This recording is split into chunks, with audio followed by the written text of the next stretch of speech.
仲有幾日呢，就端午節啦，每年端午節呢，我都會包粽分俾我嘅屋企人啦同埋朋友食嘅。每次呢，都係包呢個綠豆蛋黃肉粽嘅。不過呢，今年呢，我就去咗學包呢個潮州雙烹粽喎，即係一隻粽入邊呢，又有甜嘅部分啦，又有鹹嘅部分嘅。咁今日同大家分享。粽咧就有好多種嘅，有上海粽啦，有潮汕粽啦，有廣東粽啦。咁大家中意食啲咩粽呢？歡迎喺留言區嗰度留言俾我，話俾我聽啦。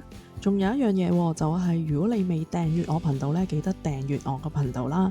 如果你中意我呢條影片呢，就記得幫我點個讚喎。我自己本身咧就好中意食潮州菜嘅喎，咁咧香港咧有一個協會咧叫潮州文化協會，咁佢有陣時咧就會搞一啲關於潮州菜嘅 course 啊，咁我就如果有時間咧我就會去上啊，咁最近咧我就上咗學呢個包潮州嘅雙烹粽，第一次包同埋第一次食啦，我就覺得幾特別嘅，就想同大家分享。講起潮州嘅嘢呢，就一定要提一提上環啦、西營盤同埋九龍城嘅喎。咁呢之前呢都會去西營盤有間賣潮州食品嘅，咁但係我知道佢好似呢執咗。咁我呢今日呢就去咗九龍城嘅潮發呢，就買呢個豆沙。跟住呢，就喺隔離嗰間雜貨鋪呢，就買粽葉，咁佢啲粽葉呢，就係上海粽葉嚟嘅，佢嗰啲上海粽葉呢，就好香，有陣香味嘅，所以呢，我就好中意呢隻上海粽葉嘅去包粽。除咗九龍城潮發可以買到豆沙餡之外呢，其實喺義德惠呢，教人整蛋糕嗰間義德惠啊，佢呢都有一啲餡料賣嘅喎，其中呢，就係豆沙餡。呢包呢，就係我喺潮發買嘅豆沙餡，大約買咗1斤。不如講下材料先，首先呢，就係講綠豆蛋黃滷肉粽嘅。平時呢，我就都係用呢個鮮肉嘅，不過呢，今日就用咗滷肉啊，因為呢，我要包呢個潮州粽，咁潮州粽嗰個其中個餡料呢，就係滷肉嚟嘅。講下材料先，粽葉呢，我就買咗一沓上海粽葉嘅，大約有40-50張左右啦。咁綠豆呢，我就預半斤嘅啫，五花腩就1斤，蛋黃即係鹹蛋黃啦，我就買12隻。另外呢，就係五香粉啦，跟住呢，就係潮州雙烹粽喎。咁其實咩叫雙烹粽呢？咁因為一隻粽入邊呢，佢有鹹嘅部分啦，又有甜嘅部分嘅。材料呢，就有粽葉、糯米1斤、五花腩1斤、豆沙半斤、蝦米同埋蒜頭嘅。呢部分呢，我就想講滷肉。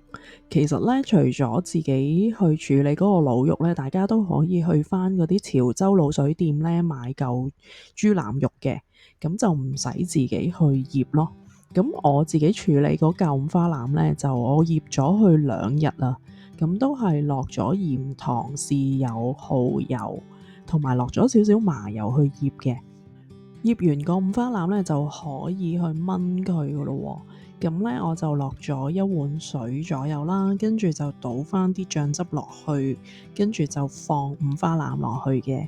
咁你見到呢嗰啲油呢，就浮晒上面，咁我就揾個殼呢，就滗走佢嘅。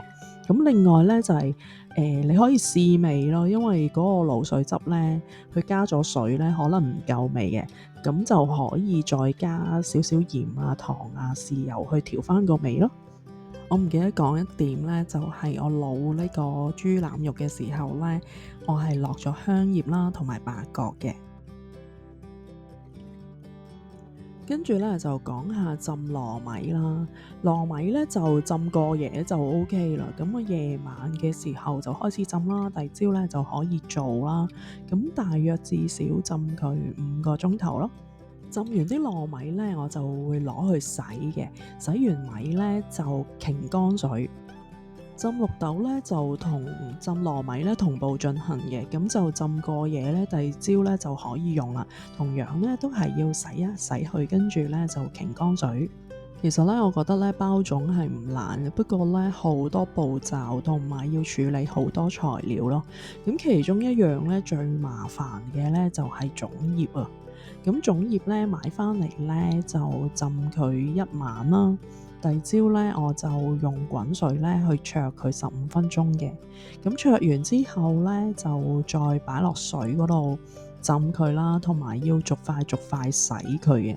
洗完佢咧，我再浸多佢1個鐘頭，跟住擎乾咧就備用咯。另外包粽最麻煩嘅地方咧，就係你包嘅時候咧，嗰啲粽葉爆開咗，同埋嗰啲禾稈草繩咧就會斷啊。咁有個嬸嬸咧就教我咧烚嗰啲粽葉嘅時候咧，落少少鹽落去，等佢可以韌啲咯。洗完晒嘢咧，就可以將啲材料調味噶咯喎。跟住咧就可以落鹽啦、五香粉同埋啲油咧落去撈落嗰啲糯米嗰度嘅，咁撈勻佢啦。咁究竟要落幾多匙羹呢？咁我就落咗2匙羹嘅1斤糯米入邊。咁大家如果想食濃味啲咧，就可以落多少少五香粉咯。另外油咧，有啲人咧就鍾意落豬油嘅，豬油咧就會更加香咯。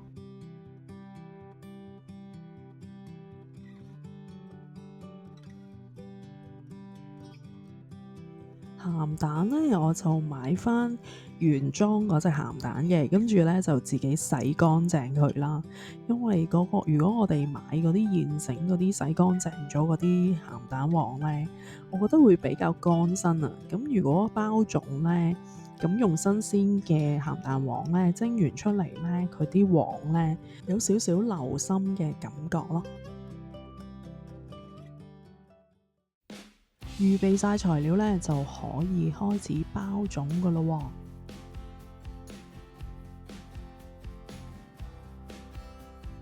我自己包粽咧就唔係包得好靚嘅，都唔係一啲高手嚟嘅。咁我咧其實會用一張嘅粽葉啦，跟住剪咗個頭，跟住咧喺1/3嗰個位咧就反起佢啦，跟住咧就可以落糯米啦，落綠豆。跟住咧就落蛋黃、乾瑤柱同埋呢個鹵肉嘅，跟住咧就可以落翻少少綠豆啦，再用呢個糯米咧去封咗個底去啦。跟住咧另外咧就用另外一塊粽葉啦，喺打橫嗰個地方咧就包住隻粽，跟住咧就摺埋咗嗰啲開口，跟住咧就反翻落嚟咧就已經完成咗個雛形咯喎。跟住咧就可以攞條禾稈草咧去紮嗰隻粽噶咯喎。咁咧我會兜咗一個圈先嘅，用長嗰邊咧就會紮住隻粽啦，跟住用翻短嗰邊咧穿翻落嗰個圓圈嗰度啦，跟住兜翻轉頭，跟住咧就可以用兩邊嘅繩咧就打翻個結，就完成咗噶啦。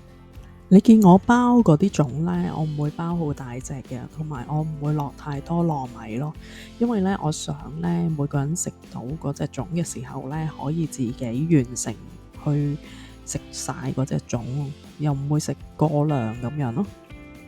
另外粽葉咧有分底面嘅，另嗰邊咧我就會向入邊嘅，咁即係包住餡料嗰個面啦。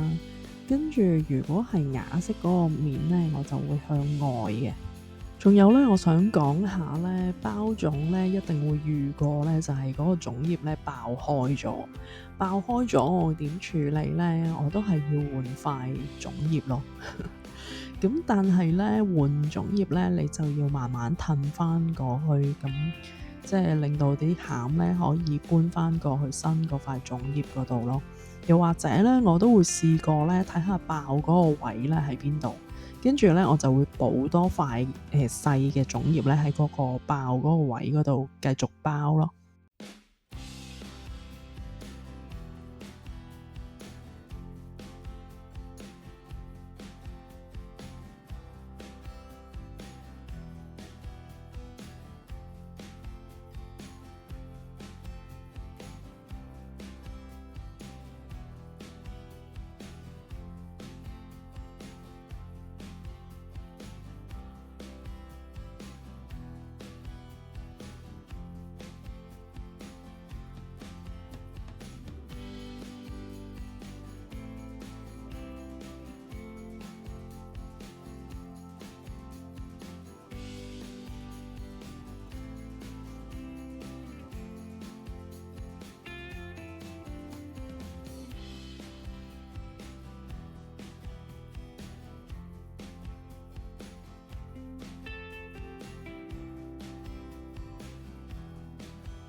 跟住咧就講下潮州粽啦。潮州粽咧佢係同一隻粽入邊咧有鹹嘅部分啦，同埋有甜嘅部分嘅。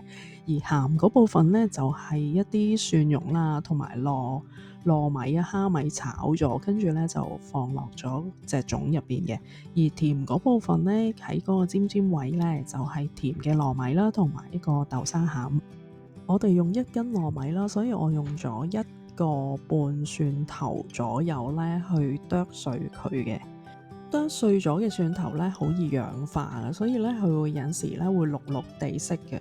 咁我會咧落少少油咧去封住嗰啲剁碎咗嘅蒜蓉啦，跟住咧佢就冇咁易會變色嘅。蝦米咧我就揾刀壓一壓去整到細粒少少嘅，因為咧我買嗰隻咧蝦米就比較大粒啦。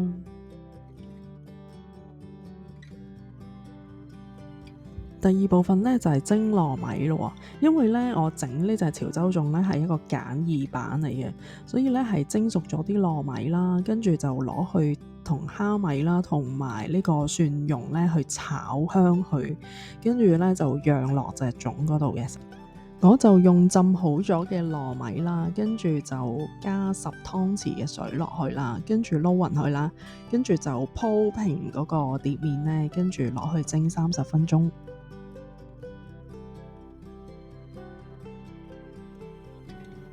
首先咧就爆香咗啲蝦米先，跟住聞到蝦米香咧，我就落埋啲蒜蓉落去咧，跟住炒啦，跟住咧就可以落埋啲糯米飯落去炒香佢嘅。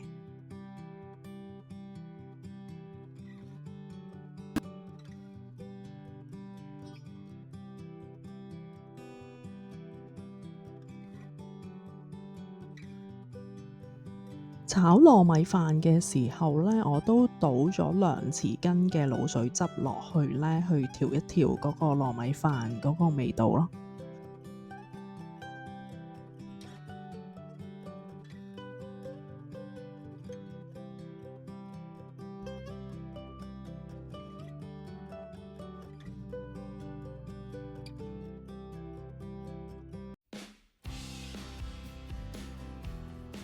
頭先講咗就係潮州粽咧，佢係鹹甜都喺同一隻粽嗰度嘛，咁會有啲甜糯米嘅，咁嗰啲糯米咧蒸好咗咧，其實撈少少砂糖落去咧就係甜糯米嚟嘅。不過咧我就冇加砂糖啊，咁我純粹咧喺嗰個甜嗰部分咧加咗豆沙餡啦，同埋少少糯米嘅啫。甜糯米嗰部分咧，撈砂糖嘅時候咧，就要等嗰啲糯米咧蒸好咗，跟住攤凍咗少少咧，你先好加嗰個砂糖落去。如果咧唔係咧，就會酸嘅。包粽咧，我都係攞一塊粽葉啦，跟住喺1/3嗰個位置咧反翻上去，跟住咧就落咗啲甜糯米先啦，跟住就落豆沙餡。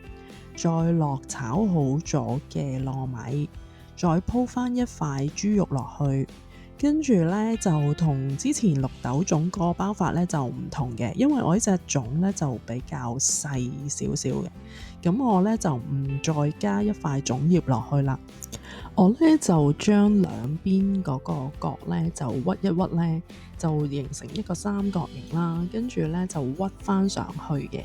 跟住咧，再用上面嗰塊粽葉咧，就冚翻落嚟，跟住咧就包實咗隻粽嘅。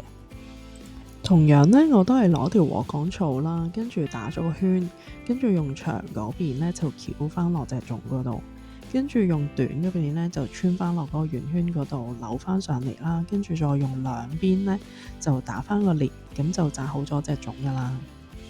我覺得咧包呢隻潮州粽咧就比綠豆粽咧容易嘅。因為佢啲糯米咧就已經熟咗啦，咁包嗰個餡料嘅時候咧，佢都可以黏埋一齊，咁就唔會散開咯。特別咧，當嗰個粽葉咧係爆開咗嘅時候咧，你要換一塊新嘅粽葉咧，就好容易咧將啲餡料咧就搬落去新嗰塊粽葉上面咯。包呢隻粽咧有一點要留意嘅就係本身佢啲餡料咧比較挺身同埋硬身啊，所以咧你放啲料落嗰個粽葉嘅時候咧都要壓實少少啦，同埋係固定翻嗰個形狀咯。如果唔係咧蒸出嚟咧就散開咗嘅，咁就唔似一隻粽形嘅，咁變咗咧要揾力咧去壓一壓嗰隻粽咧，咁做出嚟嘅粽咧就靚啲咯。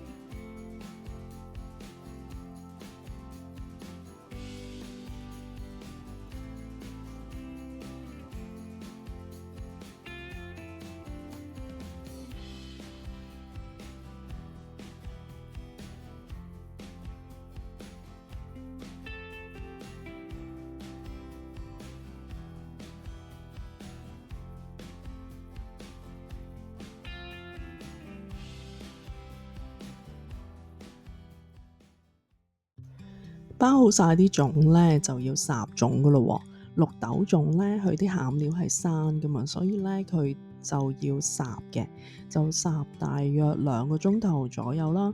而嗰個潮州粽咧，佢啲餡料係熟嘅，所以咧就唔使烚嘅。你食嘅時候咧，就蒸翻熱佢咧，就已經 OK 噶咯喎。蒸大約30分鐘左右啦。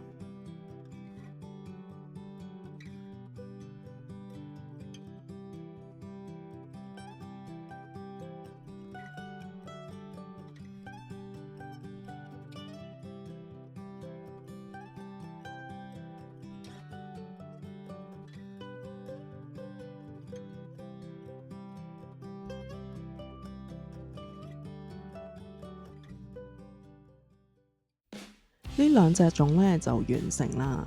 呢兩隻粽咧，其實我用咗1日時間去整呢兩隻粽，咁我包咗30幾隻粽嘅。咁我就分咗俾啲屋企人啦，同埋朋友嘅。咁屋企人咧都已經食晒啦，已經端午都未到，佢哋已經食晒啲粽。另外咧，我講聲唔好意思先啦，因為我條片咧諗住係早啲出嘅，但係咧係遲咗出啊，因為我最近都比較忙，同埋咧我係夜晚先可以剪到片同錄音啊，所以咧就遲咗出片。咁可能咧大家都跟唔切條片去做粽咯，就跟我呢個方法咧，下一年咧去包粽啦。如果你鍾意我呢條片呢，希望你幫我點個讚同埋分享俾你嘅朋友啊！如果你未訂閱我頻道，歡迎你訂閱我頻道，繼續收睇我嘅影片啦。